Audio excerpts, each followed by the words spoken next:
ladies and gentlemen, welcome to the Tapped Out Wrestling Podcast. I'm Nick McDaniel. He's Myron Fancher. How the heck are you, buddy? Wonderful today. I wanted to wish all of our fans in America a happy 4th of July. You'll be getting this the day before. And also, happy Bobby Bonilla Day to you, Nick. That's right, man. Another year, another million plus. He's only got 10 more years left. Probably one of the smartest baseball moves of all times when it comes to a contract. Did you know Google it. It has ties to the Bernie Madoff scandal. What was New York in that time period? It was Bernie Madoff. He used the money that he deferred to start his stuff. That's why he needed the funds. Anyway, Google it, look it up. It's a fun story and all that good stuff. But Let's maybe report about an honorable professional wrestling. Oh, absolutely, without question. Look, we're going to get into the nits and gritty, but before we do, we always want to remind you guys, hey, look, we appreciate everybody who watches on YouTube that's liking the videos, subscribing to the pages, turning that notification bell on. But the home away from home is the patreon.com/tappedoutpod. That way you kind of, you get the shows early at certain tiers. You get the show notes at certain tiers. You also, by the way, just at a free tier, we give you a show called the Georgia Wrestling Spotlight. If you're somebody who follows Georgia wrestling, it kind of goes over everything that's happened the week prior and kind of what's coming in. It's a little bit of a lighter show this week because there's not as much shows that's coming up weekend, Myron. But we still had a lot to cover from the past weekend. There was that. So it's always amazing whether there's 7 shows to cover or whether there's 14 to cover. The show's about an hour. It doesn't really matter. But look, that's a lot of the indie stuff. This is the Tapped Out Show. You're here to talk about some of the stuff. But before we get into the Night of Champions and the mailbag and all that kind of stuff that we've got going today, literally as we were getting into it, Myron, can I ask a dumb question? So Dave Meltzer says, we start a show with Dave Meltzer says that the fan that asked CM Punk about the infamous tweet now when it comes to him and his Saudi opinions, that was a plant. Well, Nick, it's professional wrestling. Everybody's a plant. If AEW would have planted that guy better, he wouldn't be suing for Moxley pushing him down and grabbing his screwdriver. It's all a plant. Now, listening to the crowd during that apology, they were yelling STFU while Punk was talking. When he apologized, they blew up in cheers. They needed Punk to do that. So what you're telling me, that somebody probably in the PR department says, hey, we know this is going to be a thing. So here's what we need to do. We need to get out in front of this thing. Punk, are you good with this or not? And by the way, you want to know the facts? I promise you that conversation was had before that match was even announced. Yeah, that conversation has been had a long, long time ago. That's why Triple H went over there and got that gold Falcon from the guy that runs all of sports promotion in Saudi Arabia. You don't think TKO wants a piece of that boxing pie they starting over there? Apologize, Punk. Let's make a big deal. I will give you enough money. I mean, seriously though, Nick, if it was something totally against your core beliefs, but they gave you enough money, how much? Everybody has a price. Wasn't that Ted DiBiase's bit? Hey, that's what the $1 Million Man says. Yeah. And I mean, maybe, probably. Look, I mean, we don't want to get into the semantics of what my morals are, I guess. But I'm not going to sit here and say. I mean, sure. You try to be truthful and like, hey, there's no amount of money, and I'm like, I don't know about that. Everybody, it's easier said than done, and I always tell people that. I'm not saying I would or I wouldn't, but it's easier said than done to go like, oh, I wouldn't do X for any amount of money. And I'm like, there's a big difference between hypothetical money and like physically, like here's the money. Wasn't he in AEW when he tweeted that, right? 2020. Yes. He would have been in AEW. And he had that trouble. Yes. I had to think about it, maybe. It could have been pre-AEW for that matter. Yeah. Whenever it was, Punk fell out of favor with Dave Meltzer because he fell out of favor with AEW. That's the only thing to him. That Meltzer doesn't care. Here's the thing. By the way, can I tell you this? Dave Meltzer's right. 100%. This was, here's my thing. When he said this, my shock wasn't like, I can't believe he said that. It was more like, and water's wet. Like, we get it. Yes. Did WWE plant this person and do this whole shtick? Probably so. Because they knew they had to in order to get CM Punk cheered like they wanted him to get cheered. Otherwise, think about the fans would, during the match. Can you imagine had he not done this? They're just crapping all over him. He's your baby face. There's a lot to be said for understanding, like, hey, right now this guy's not where we want him positioned. We got to figure out how to get him there. And the crowd chants switched immediately once he apologized. WWE's done PR for a million years now. They're the masters of it. This is something that should be studied, not criticized, in my opinion, because wrestling is a work. Look, if people are shocked by this, by the way, they're like, oh, it's a PR move not only by them, it was by the nation, the country of Saudi Arabia. The whole entire show is that. They write checks for $50+ million on a show that they don't sell tickets and gross money on. Yeah. What's the motive? Why are they doing it? I'm telling you, that guy that's the big promoter for Saudi Arabia, he's got all kind of ambition and doing things and making big deals. This is part of a larger plan, if anything, and it's going to be a great plan. I don't see how you could criticize this as a sport no. But listen, I'm like, politics aside, we're not going down that rabbit hole, but just kind of in general, it is what it is. Yeah. Right? It just is what it is. It's wrestling. But how did you 100%. like the show, Nick? How did you like the show? Which one? Because there was two that they held over there. They had SmackDown and they had Night of Champions. SmackDown. SmackDown was really good. Match. Yeah. I was really I joked with you about it in the car, and I joked about it with my wife. Man, I was kind of really like, you're talking about nostalgia. I have always said that I see, and I think we probably had this conversation on the show a couple weeks ago, that I always see Punk and Edge as John Cena's like real rivals. Like those were his rivalries. Not the thing with The Rock and nothing, by the way, it's nothing new that I'm saying. It's just, I just never saw him like, they weren't there long enough and they didn't intertwine, and I know there are other people that are going to make a case. It was funny. Rachel was watching with me and she was like, those two look like they're genuinely having fun, like good time doing this, even though they're, against each other and they're cutting each other back and forth with promos. And I told her, wait for it. Cause I had already seen the thing I told you about in the corner when I'm like, when Punk says like, I'm going to miss you, like genuinely choked up. Like these dudes are like, Punk realizes, and I think Cena, dare I say, they had to elevate their games against each other when they're one-on-one. I always feel like Cena is really good, but the greats raise their game when they're in the big in the big games. JBL jokingly calls him Big Match John for a reason, right? Because that's when he's his best. Yes. I felt kind of the same, and I think Punk, in my opinion, needs that. Like sometimes I feel like, I'm a fan, don't get me wrong. Sometimes I feel like Punk plays down to his competition.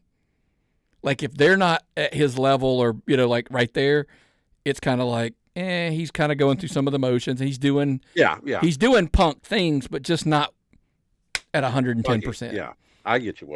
So that's kind of what I think he genuinely will miss a John Cena. Like that's going to be like I think he may realize. Dare I say, I'm going to ask you this, and I really want you to think about an answer. Was that CM Punk's peak? Did he peak in that feud the summer of Punk against Cena?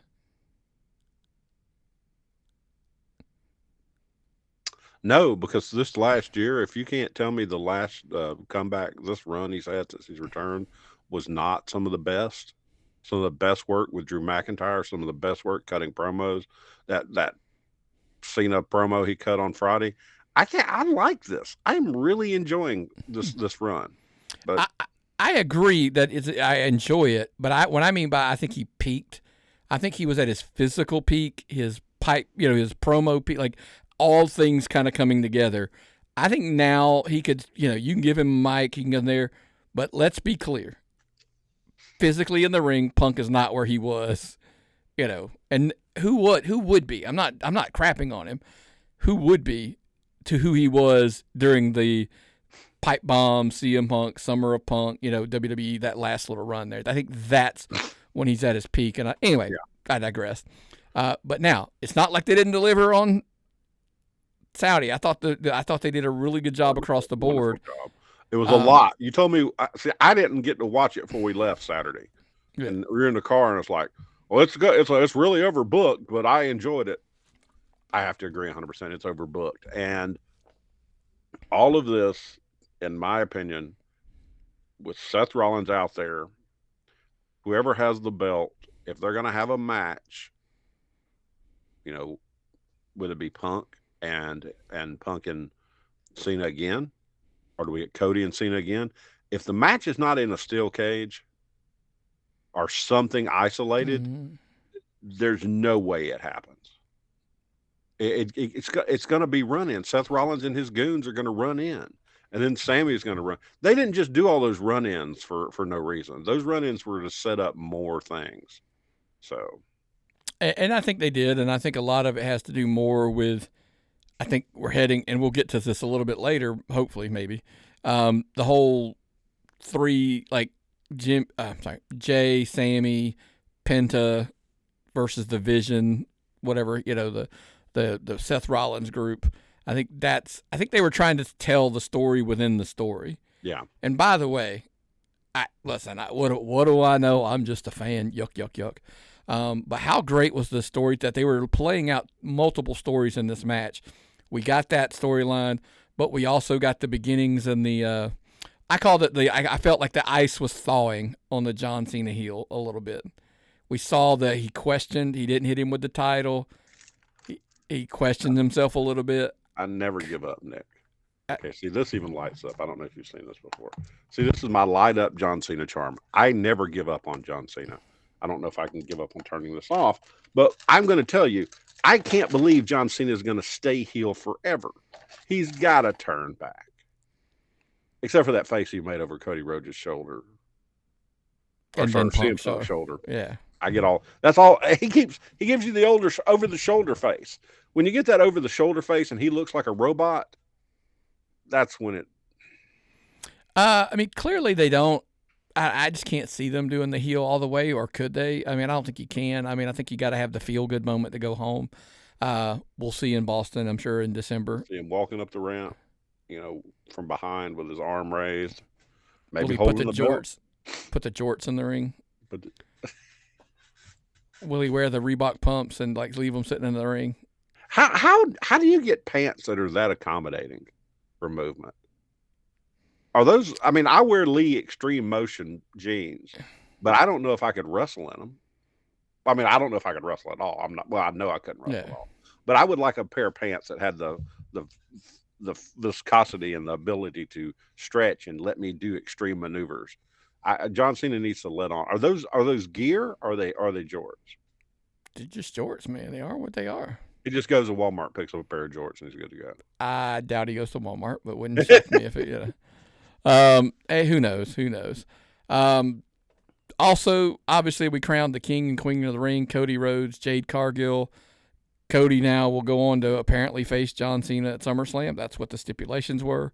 Jade Cargill, she is going to go on, and she's Io Sky, I believe, is who she's supposed to face. Is that right? Or no. Well, no, maybe. Oh, yeah, no. It is Trish. It is Trish. Sorry, Tiffany Stratton. That's right. Sorry, my bad. We got to do a lot of math because there's with the Women's Evolution pay-per-view coming up. There's a lot of resets going to happen. The only reset I don't see happening. So we're gonna hit a pause button here, and I'm going to say this out now. We are getting into territories where we are going to spoiler some things that we have heard, seen, read on SmackDown. If you have zero desire whatsoever to hear anything and it's not like huge earth-shaking things, but there's some matches that were announced and stuff that went down. Pause and play us after SmackDown on Friday. Or after you read spoilers that somebody puts up on social media. Get out of it. You're not going to get out of spoilers. So now we're going to get into the spoiler stuff. So Tiffany Stratton and Jade Cargill will face at SummerSlam. However, we have sent you brought up the whole like Evolution's coming in. Trish Stratus apparently based on SmackDown. We're going on. I always joked, what if they recorded a whole episode and it was like just a red herring and they like recorded something else later and like anyway. It's like psych, that didn't happen. But anyway, Trish Stratus will face Tiffany Stratton at Evolution apparently. So she's got to get there, which the rub, right? That's what they're going for there. Yeah. So, you got Naomi lurking with the Money in the Bank, by the way. I mean, there's just so much. I think that's going to be the most important women's feud of the summer is Naomi, Jade Cargill. Can I ask you a question? This is kind of crazy. Have we ever, because part 2 to this whole mess, the Cody and Orton thing, they had their little respect fest going on apparently during SmackDown. McIntyre comes out, they got a feud or whatever. I mean, there's all these pieces going all over the place, and I'm kind of like, we'll get into more pieces in a minute, to be honest with you. Have we ever seen has it been since Attitude Era where we have seen so many people tangled in so many different stories? They're writing like they've got 80 hours of TV. They almost do. But they're writing storylines to bring people in. More and more talent coming in. Like that match they've got at Evolution where it's going to be a 4 tag team women's tag team match. That's going to be bringing a whole lot of talent. And I think a lot of that is just to establish Roxanne Perez. There's so many storylines going on with Seth Rollins' faction. What did you call them again? I think they call them Vision or something. Vision? Okay. Well, there's so many things going on. I can't keep up with it all. And I watch this shit nonstop and read about it nonstop. They're doing a good job. Maybe Attitude Era is a good comparison. I'm just going to have to see when it starts playing out.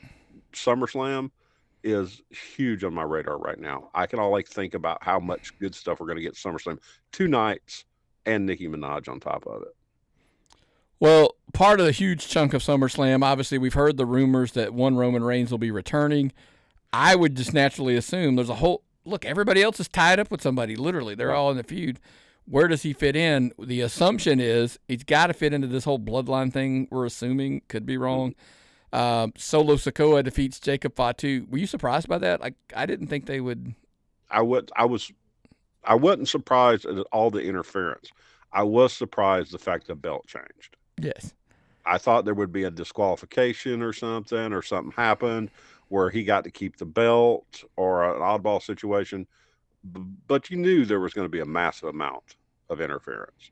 And now you got another Tanga Loa. What's Hikuleo was his name. We all knew him by. Was it Tala? Is that what they're calling him? Tala Loa? Tonga something, whatever. It's more. The factions. WWE gets its factions. Lots and lots of factions lately. I'm going to ask you, though. I'm going to ask you at the end of this end of the bloodline topic. I'm going to ask you a question. Fatu and Jimmy right now look like they're the main opposition because they've kind of had the – now, obviously, if you haven't – spoiler alert, Fatu and Jimmy defeat Solo and JC Mateo on SmackDown, so that's kind of the beginning. You can kind of clearly see where we're heading. Yeah. They need more. Like the numbers game, it's so out. So we just all are under the assumption Jay's got to come to the mix, right? But Jay's booking. Jay's booked up. Jay's the chair guy trying to stop the Vision, and Jay's so tied up right now. That's why Jay lost the belt. Remember, is because Jay was so busy doing other things he couldn't take time on focusing being champion. And here's my question: blood's thicker than water. So does that pull him away from Penta and Sammy because they need the bloodline? You know, the original bloodlines kind of get. People love Jay storylines right now. Yeah, people love it, He's always him being featured prominently is doing really well for the company and the Yeet. Michael Cole yeeting is fun to watch. But so the question I got here is because it's not the do they have a long-term direction. That is a question, but that's not the question. Have they milked the bloodline dry at this point? Is there anything left on the bone here to go back to this well again to try to do Solo? Because we've already done this, right? Solo had a group. He wrestled and they lost. So we cannot pull Roman back into this, right? You have to. There's no bloodline without the OTC. The OTC had that big thing with the Paul Heyman split off there, and so you got blood there. But that's another story altogether. That's another faction altogether. I think Roman, if he comes back, I think he's going to go after Seth. Here's one. Cody versus. Would he go after that? Would he go after Cody and Cena, or would he go after Goldberg, Gunther, Seth? I'm trying to think. Seth is, you had that great booking idea. He's on Raw, so yeah, he's got to be. It's got to be the Gunther one. It was going to be Gunther loses to Goldberg. Goldberg has the belt for 15 seconds till Seth cashes in. Yeah. Or I've come up with a modified one. Or he cashes in, tries to win, and Roman comes out of nowhere and cost him.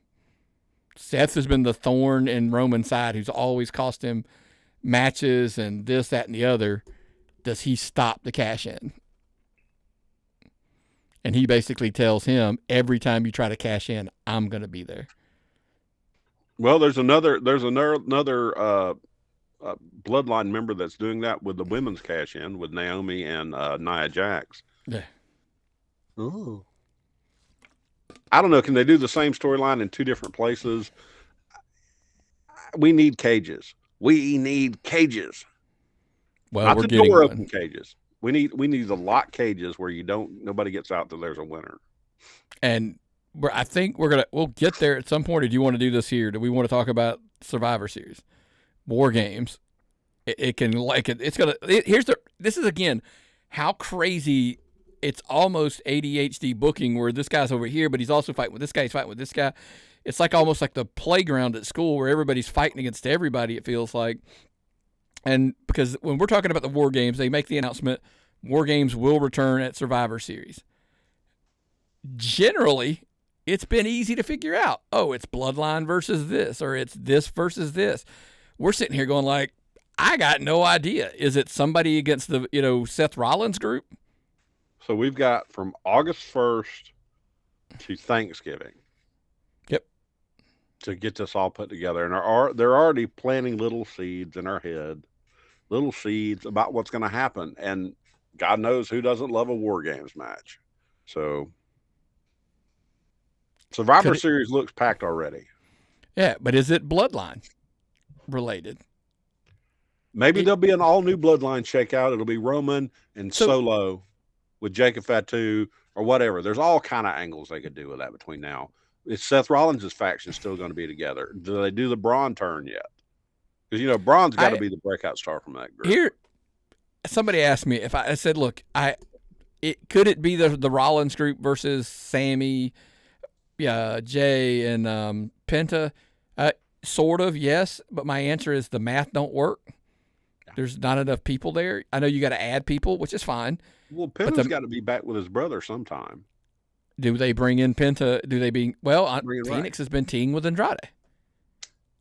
Yeah, but they got to get him back with his brother sometime. That's disagree. The tag team. I think eventually, but I just think keep them apart as long as you can because I think there's a ton of money in Penta that you can make. That's just my take.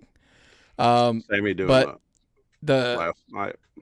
That was cool. The math is easier on getting to the numbers in a bloodline because you've already added on one side. Yeah. So we're literally one person short. Well, it's not going to be a problem finding people to oppose the bloodline. Well, I mean, if you do Roman, you do Fatu, and you do Jimmy and Jay, bam, you're at 4. And you've got Solo and his crew. That's 4. So the numbers are super easy to get to. When you're doing it with the Rollins group, you're trying to actually, hey, this side needs one more, this side needs one more. Who do we? Now, by the way, that also gives you the benefit that it takes time to get there with all those people. So, and I know they know what they're doing, and they're ready for it. They've got this planned out. Everything's probably booked out 100 years in advance with them right now. Speaking of the Vision, I should have put this in the. You know what? I'll save it for the mailbag. Nick from Houston wants to know. Sami Zayn, Karrion Kross. Cool to see Karrion Kross finally on a PLE. Big the last fan time of the he guy. was on one was in Saudi Arabia. The guy's doing great. I love the spooky character. I love how it's getting over in the back. See what it gives me a Kevin Sullivan vibe. He's like a 2025 Kevin Sullivan. Not quite as scary, but evil. That's where I'm going with it. That's what I see happening. I see them working this out and giving Karrion Kross more and more opportunities. The rumors that, he won't take bumps. What the hell, people? Yeah. How do we know this much about backstage? We don't know. Yeah. The only thing I'm bummed out backstage is apparently John Cena is going to be gone through mid-July. So clearly I got a vibe he's not going to be at the Saturday night main event here in Atlanta. So that means I got to take a road trip to go see him somewhere before the end of the year, apparently. It's what I've been told. So anyway, I'm looking through the notes here, man. And honestly, we've covered a ton of this stuff, man. Let's jump all the way. Do you got anything to add in before we get to the mailbag? Well, I mean, we've covered a lot of this. We can't forget the women's match. That women's match with you didn't like Roxanne and Rhea, but I did. I didn't say it was bad. It was okay. Yeah, I like that. You got your whole Raquel and Rhea, and then Roxanne runs in and keeps establishing herself to get herself into that point next where she's going to be, and I think it's great. She did it to get voted in, which mission accomplished. She's now an official member of the Judgment Day and one half of the Women's Tag Team Champions of the World. What do you think about Asuka? Is she gonna recover? She's pretty much Teflon. It doesn't matter. Yeah, it's not gonna hurt Asuka at all. She's gonna cut a promo I don't understand and still be spooky, and I love her. Yeah, she'll move right back. She'll be right back in where she was. Yeah, fortunately, unfortunately, call it for whatever you wish. Yeah. Well, man, let's jump into the mailbag this week. Derek, that's just Derek from Baltimore. Should WWE really trust Jade Cargill with the biggest women's match of SummerSlam already, or is it too much too soon?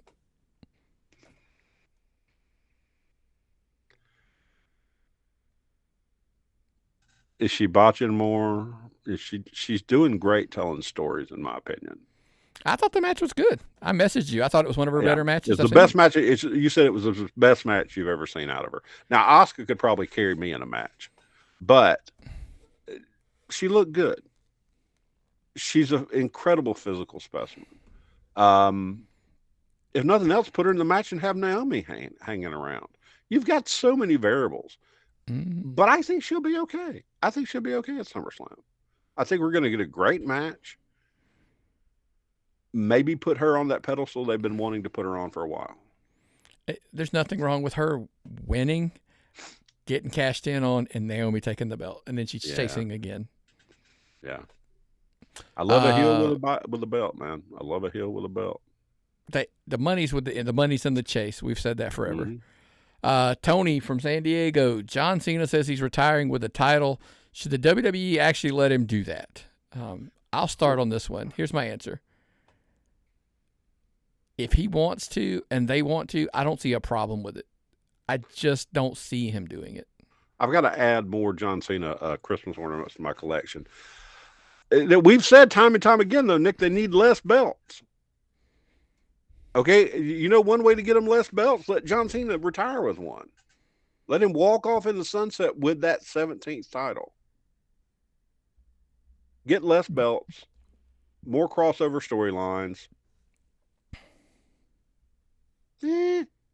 Let John do what John wants to do here. Yeah, here's my answer. Should they actually let him do it? No. But if they did, I wouldn't be mad, if that makes any sense. Pretty simple. Yep. Jason from Chicago, if Seth Rollins holds on to the Money in the Bank past SummerSlam, should he cash in on Cena/Cody or Gunther? Which match would fans care about more? Well, here's the problem. I'm going to ask you this. Based on the brand thing, which means absolutely nothing, he would be Gunther because he's on Raw. Mm-hmm. I don't think he's stupid. We've ran the scenario, right? The only way he's cashing in on Gunther is if Gunther somehow manages to beat Goldberg and he's just kind of left. Yeah. Laying there ripe for the pickings. And then his whole group jumps him and he gets a win that way. Other than that, here's the problem. I don't know that. Are they building him to be the one that, let's say hypothetically, what if Cena beats Cody at SummerSlam and he retains, and then the Vision or whatever jump the both of them and he sides with Cody and that's his turn back. They use Cody as the tool to get Cena back full babyface.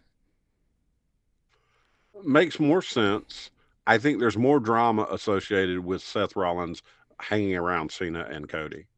Okay, that's where his insight is. That's where people want to see him the most, and that's where his history is for the most part. Yeah, I think it would be better for him and better for WWE to do that. Yeah. Brandon from Knoxville, is Solo Sikoa officially the new tribal chief, or are we still waiting for Roman to come back and shut all this down? So if Roman's the original tribal chief, he is the artificial tribal chief or second tribal chief. Right now, he's the tribal chief. He's not doing a very good job at it. So he needs to come back and be replaced, in my opinion. That's the thing. Solo needs to be replaced, but could it be Jacob Fatu if Jacob beats him down? What are we going to do if Jacob goes in there and beats Solo within an inch's life? Do you think the other members will follow him?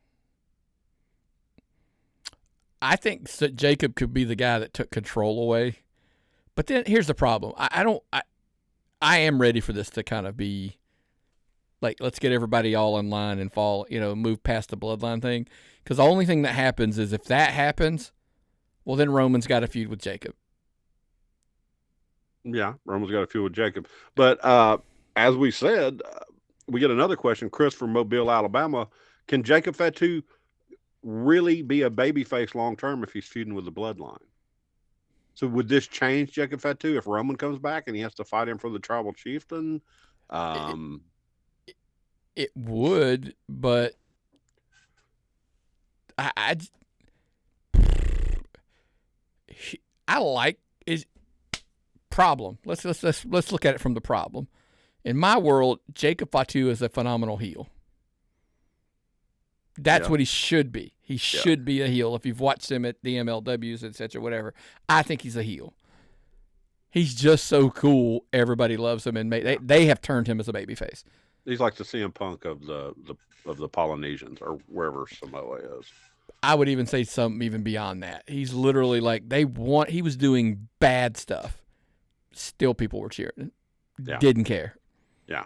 And so it's like when he shakes his head like that and his braids flop, people go nuts. And that, the all gas, no brakes chant, by all that, I'm like, dude. So to answer the question of is he I don't care who he's feuding with. He's probably a babyface. He's got another one of those guys who's become so cool. I think he has to do something really bad to somebody everybody loves, like a Cody, and then I don't even know. The truth is, I don't even know if that'll work. So what if he spins out of the bloodline like Jay did? Okay. Would he continue to be able to be a babyface if it wasn't the bloodline he's facing, if it wasn't the family thing, the family betrayal thing? If he was on his own, was he still you think he'd still be a babyface? I think Jacob Fatu is one of the most charismatic characters that we've seen in a really, really long time. Okay. I just think, dare you say that Polynesian, Samoan, insert whatever, Pacific Islander, that whole bloodline has it. Solo's missing it a little bit. Here's Oh. I'm going to come back to Solo for a second. I just think Solo's miscast. I don't think I've seen like these things where he does stuff that's funny, and I'm like, maybe that's him. Rikishi Jr.?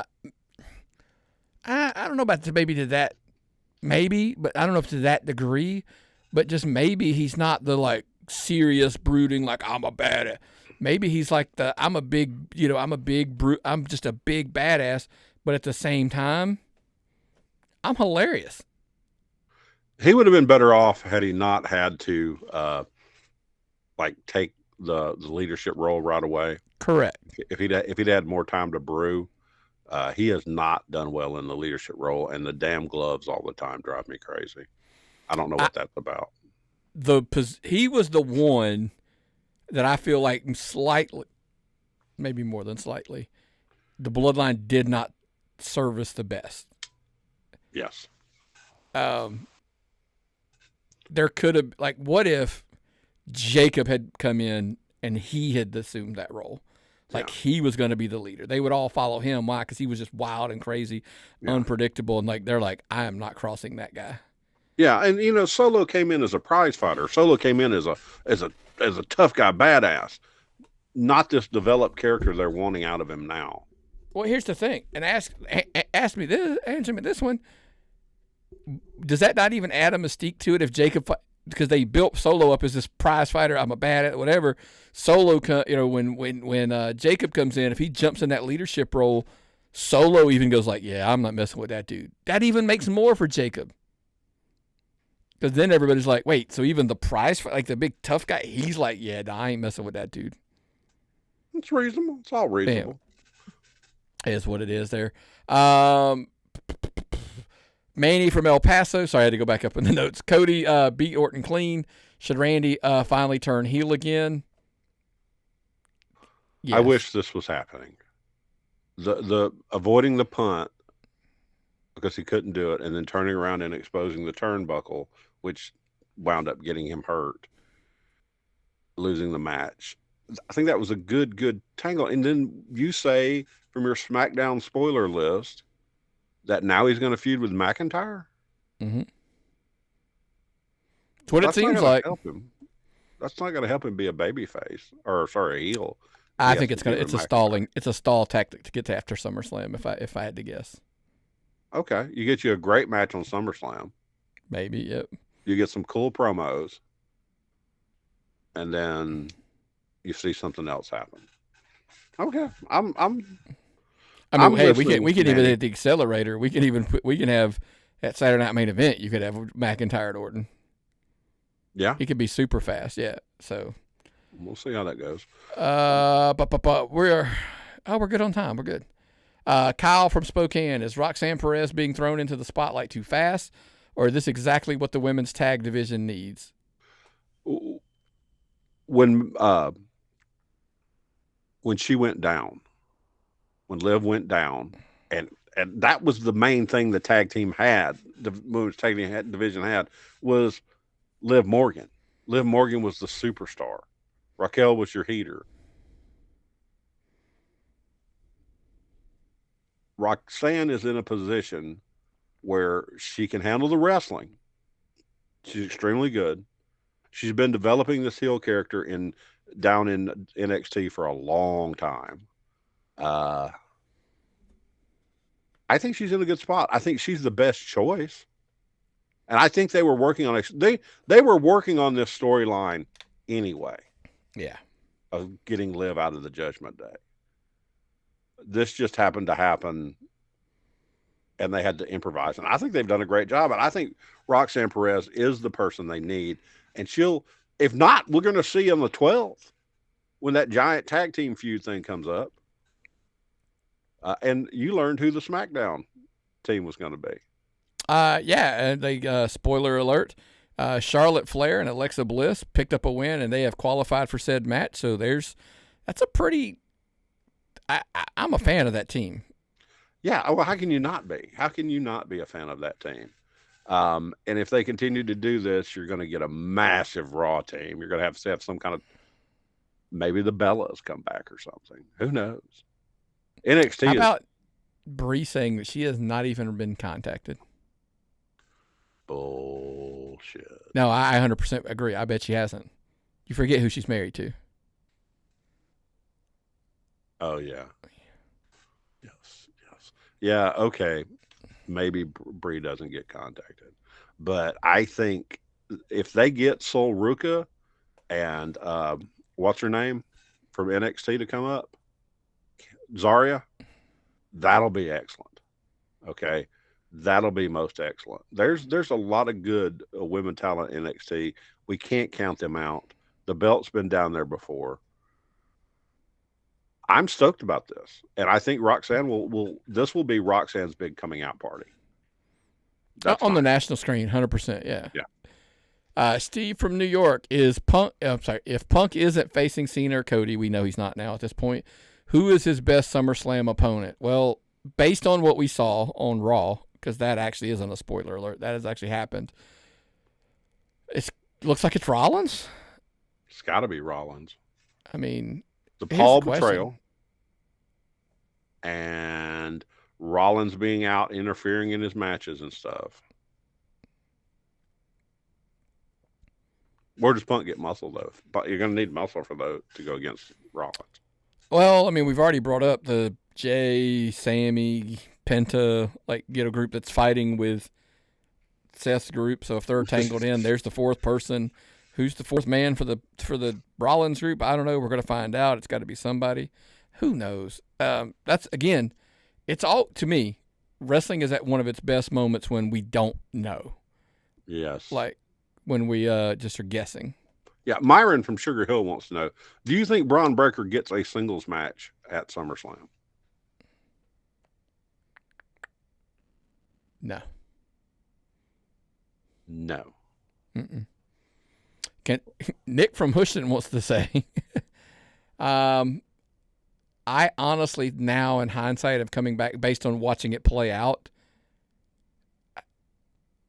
Braun Breaker in this group, I think, is looking like it's not a good fit. I don't know what their plan was for how long they were going to leave this group together, but I think Braun needs to get out of it as fast as possible. Because here's my take. I get it, folks. I was like, I was a fan, but I'm a fan of when he's in his element, his place. Or his place on the card is the best way to put it, his tier. I think Bronson Reed standing next to Braun Breaker lessens Braun Breaker. That's a good idea. That's a very good point. Bronson Reed is the person who benefited most from this. Correct. Now it works the other way. Slobbery knockers. Now, if we get that match, that would be a great match. Bronson Reed and Braun Breaker in the Braun off, man. Braun battle or whatever. It's got so many possibilities. Betray Seth at Saturday night's main event. But here's the thing. This group's clearly got legs. They want this thing to go for a long time. Here's the problem. I think the biggest obstacle they face is in hindsight, Heyman looks like he's just not invested at all in this. Does that make sense? I might disagree a little bit because Paul looks like he's doing Paul. It's hard to tell with Paul because he's an evil plotter. So it could be, it could not be. I don't know.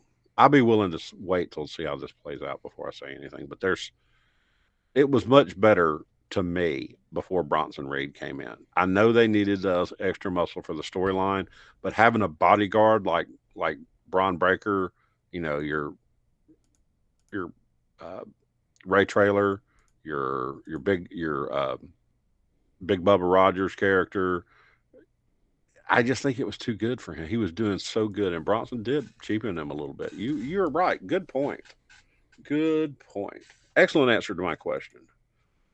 All righty. Let's see. You did the Jacob question. Jake from Louisville, is it a mistake to keep Gunther away from the main event scene during Cena's title run? He feels more legit. Okay, I don't even know what this means. Jake, I'm not shitting on your question, but I'm about to shit on your question. I think Gunther is in the main event scene. He is. He's in there with Goldberg. I mean, Splash, your question is trash. no, look, I'm not. There's no such thing as bad questions, just bad ones. Bad people. I don't understand the question. That's on me. I should have trashed that one. Mike from Albany, is WWE building towards WarGames with Punk, Zayn, Penta versus Rollins' faction, and who could be your force? We've kind of touched on that a little bit throughout the show. Yeah, it either is or it's Bloodline, maybe. I don't know. Tommy, hey, this is good that we're getting some of these out of the way. Tommy from Lubbock, with Evolution on the way, who should headline the card? EO, Jade, or Rhea? I mean, so it's EO and Ripley, right? Mm-hmm. EO and Ripley. That's the match. That's not going to be the headliner match. That's going to be your number 2 match. Yeah, we talked about this a little bit. And do you agree with what I said to begin with now, or like I can't remember if I said this off the air, that I'm like, it's got to be the nostalgia match, right? I've got to see Trish's promo. Okay.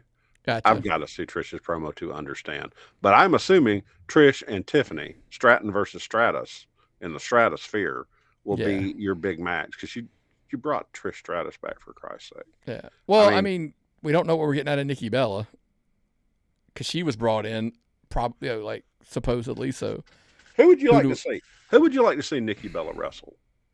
Since the Judgment Day people are out of the ballpark now, who's left that would you like to see Nikki Bella wrestle?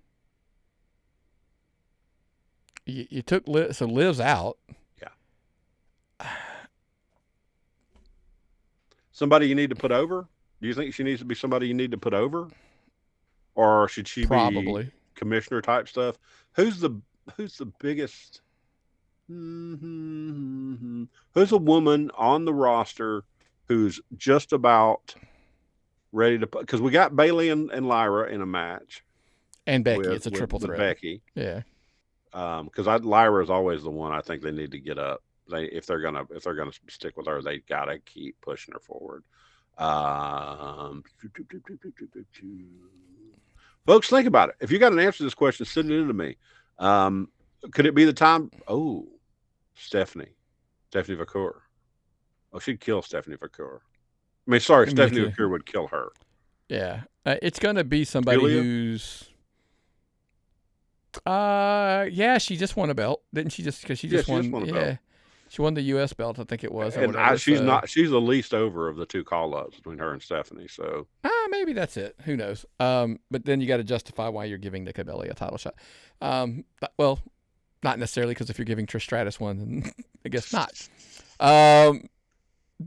Jeez. What's more? Derek from Orlando. What's more likely, CM Punk winning a world title again, or turning heel and joining Heyman and Rollins' group in a twist? Absolutely, without question, him winning the title again. I don't think there's any way he joins Rollins.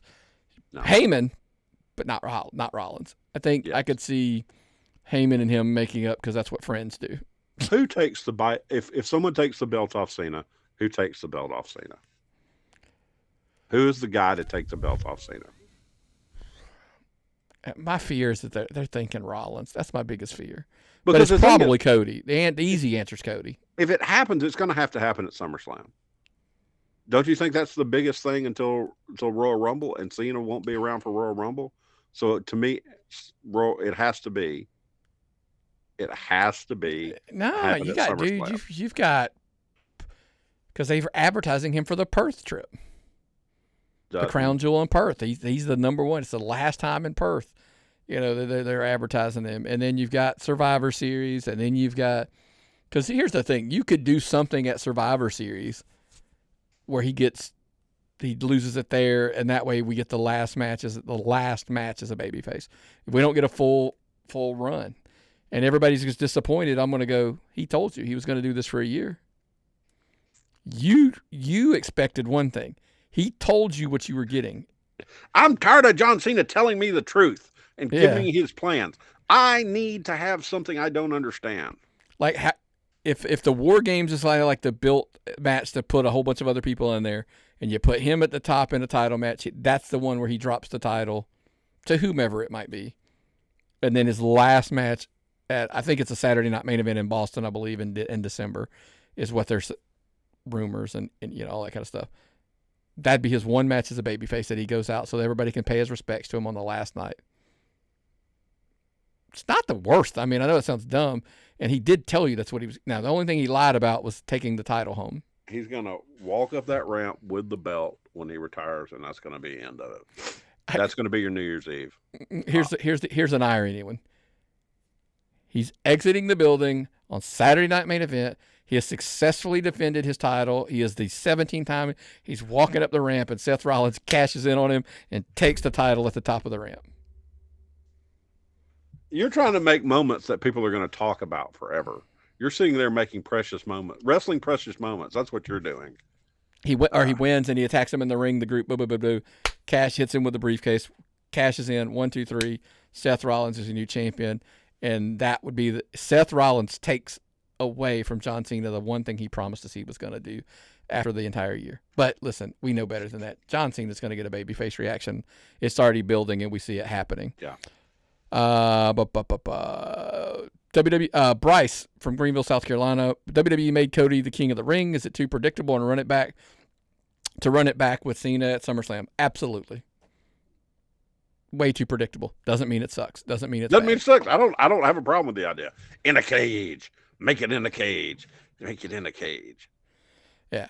It is what it is. Last one. Zach from Des Moines. Will we ever get a proper queen versus queen match between Charlotte Flair and Jade Cargill? At some point, that answer is obviously a yes. There are no matches that we're not getting, and God forbid, anything bad happened to either one of them. But I just think that without question, it's But here's the thing, you're just gonna keep seasoning Jade a little bit more as you go along. And when she's ready, or when they think she's ready, they're gonna try it. But here's the thing: is that a Mania match? That's a match for Mania, right? Yeah, it's a match for Mania. I mean, we're trying to figure out who's going to main event each night of SummerSlam. Imagine that now. Now we got to figure out who's going to main event both nights. So that's a high caliber match. Is Jade high caliber match ready? I mean, Io Sky and Ripley tore down the house at WrestleMania, probably the best match on the whole card. Are we going to get some? Can we get that out of Jade? I know Charlotte can do it. Charlotte can do it backwards and forwards and half asleep. But probably, I think, again, if you give them enough time, I think they get there. And that's, I think, obviously, that we do finally get that match. Appreciate you. Hey, thanks for all the questions, everybody. tappedoutpod@gmail.com. That is where you send them. Of course, as we always tell you, on our Patreon, patreon.com/tappedoutpod. If you're a member, you submit the question. You can message those questions directly to us on there. If you ask us a question, barring, I will filter it. It's not, but I always say, but if you ask ask a question, we will use the question on the air. Literally, I try to do them every single week now. But make sure, again, Patreon, YouTube, on the YouTube channel, tappedoutpod.com, takes you straight to the YouTube page. Make sure you're subscribing, turning that notification bell on. Don't miss an episode. And listen, light weekend. Yeah. We haven't had one this light in a long time. I think the Christmas weekend was bigger than this. That's the crazy thing. I was trying to think about it. I was like, do I have to break out my calendar? I can't remember if at the time if I was doing. Yeah, there are more shows. I'm looking. There were more shows Christmas weekend because there were 5. There were 7 shows over the Christmas weekend, and on the 4th weekend there's 4. Summer in Georgia can be tough. So we'll have to see. I wanted people to send some more AEW questions in, though. Absolutely, man. So I can study some stuff. I agree with you. All the questions are welcome, whether they're NWA, Ring of Honor, AEW, WWE. We just get a heavy influence on WWE, but we want you guys to, especially for you AEW listeners, and maybe that's on us. We got to make sure we're getting enough of that stuff in there to keep pulling them back in. But well, man, that's everything I've got this weekend. Hopefully, obviously, we got to figure out where we're going this weekend, but we'll figure that out here in the next couple of days. Anything else before we get out of here? No, man, I'm good. I might even go fishing after we done this. We finish with this. Have a Bobby Bonilla treat for myself. There you go. What's the old saying, brother? If I've got nothing and you've got nothing, what time is it? It's time to tap out.